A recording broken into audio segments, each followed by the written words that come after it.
नमो नमः फ्रेंड्स, मी आहे रुपाली आणि आर्टडोअरमध्ये तुमच्या सगळ्यांचं खूप खूप खूप स्वागत. आज करूयात गोकर्णीचे मोदक. गोकर्णीलाच इंग्लिशमध्ये आपण म्हणतो ब्ल्यू बटरफ्लाय प्ली फ्लॉवर. इथे त्यापूर्वी सगळ्यात पहिल्यांदा आपण करून घेऊयात सारण. सारणासाठी मी इथं घेतलेलं आहे ओलं खोबरं 2 वाटी. मला गोड कमी हवं होतं त्यामुळे अर्धी वाटी गूळ आणि वेलची पावडर. तुम्ही गुळाऐवजी साखर वापरली तरी चालेल आणि गुळाचं प्रमाण जे आहे ना ते तुमच्यानुसार चवीनुसार कमी जास्त करू शकता. तर आपण इथं मस्तपैकी आपला गूळ जोपर्यंत खोबऱ्यामध्ये विरघळत नाही तोपर्यंत छान हे सारण आटवून घेऊयात आणि ते गार व्हायला ठेवूयात. हे बघा, ब्ल्यू बटरफ्लाय प्ली फ्लॉवर ही जी आहेत फुलं, गोकर्णीची फुलं ज्याला आपण मराठीत म्हणतो, ही ॲक्च्युली माझ्या आईच्या गावी आहे ना साताऱ्याला किंवा गावच्या ठिकाणी कुठेही सहज मिळतात. त्यांचे वेल अगदी असे गवतासारखे उगवलेले असतात. पण इथे मुंबईमध्ये ते सहजी अवेलेबल मला झाले नाहीत, म्हणून मग मी ते ॲमेझॉनवरून ड्राय फ्लॉवर त्यातले मी ऑर्डर केलेले आहेत. ह्या फुलांचा जो अर्क आहे ना तो आजकाल ब्ल्यू टी म्हणून पण खूप फेमस आहे. हे खूप जास्त प्रमाणात असणारे अँटीबायोटिक आहेत. ह्याच्यामुळे वेगवेगळ्या प्रकारच्या ॲलर्जी थांबतात. आपल्याला होणारं कोलेस्ट्रॉलचं प्रमाण याने रिड्यूस होतं.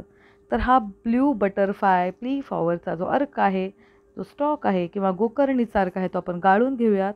हे पाणी हलकं हलकं गरम असतानाच आपण याच्यामध्ये जेवढं पाणी आहे तेवढ्या प्रमाणात तांदळाचं पीठ टाकणार आहोत. तुम्ही बघितलं असेल मी ही फुलांची उकळ काढतानाच याच्यामध्ये चवीप्रमाणे मीठही टाकलं होतं. त्यामुळे इथे वरून वेगळं मीठ टाकण्याची आपल्याला गरज नाही. तर बघा, त्या फुलांचा जांभळा जो रंग आहे ना गोकर्णीचा, तो किती सुंदर आलेला आहे आपल्या पिठाला.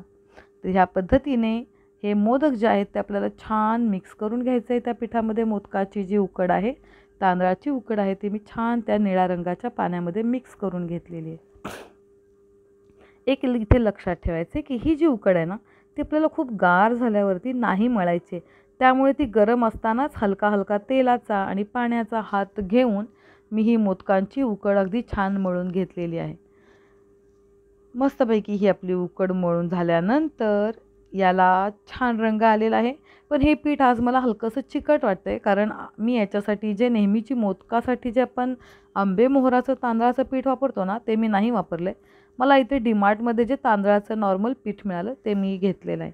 त्यानंतर बघा, मी इथे घेतलेलं आहे हळदीची पानं मस्त धुवून. आणि आता आपल्याला ह्याचे कोन बनवायचे आहेत.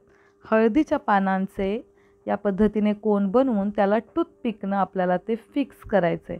कारण आज आपण प्रॉपर मोदक नाही बनवणार आहोत, आज आपण बनवणार आहोत त्यांचे कोन. तर गोकर्णीचे कोन म्हणजे जी मोदकाचीच रेसिपी आहे त्यासाठी बघा मी ऑलरेडी काही कोन बनवून ठेवलेत.